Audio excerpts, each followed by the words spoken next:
आज अल्हम्दुलिल्लाह हम ये अपने जो हमारी तकसीम डिस्ट्रीब्यूशन है उसके हम दूसरे फेज़ में आ गए हैं कि राजनपुर के बाद मिठन कोट के बाद हम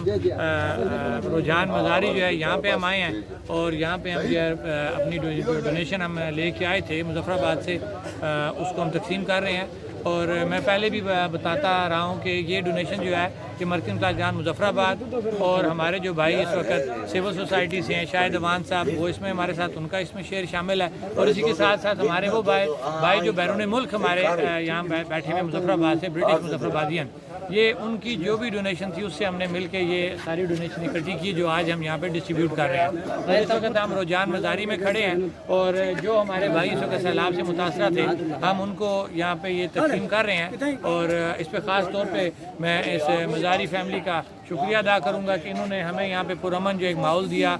जगह दी इन्होंने मुहैया की और इस वक्त तमाम लोग जो देख लें पुरअमन यहाँ पे बैठे हुए हैं और ये वो मुतासरीन हैं, ये वो जेन्युइन लोग हैं कि जो इस वक्त इस सैलाब से मुतासरा थे तो उनको हम ये जो डोनेशन हम लेके आए थे, जो कमानत लेके आए थे, अल्हम्दुलिल्लाह हम एक प्रॉपर जगह पे आए हैं, प्रॉपर लोगों के पास हैं और हकदार को उसका हम हक दे रहे हैं। तो मैं ख़ास तौर पे अपने जो भाई हैं मेरे मज़ारी साहब इनका शुक्रिया अदा करूँगा। मैं सैयद मज़ारी जी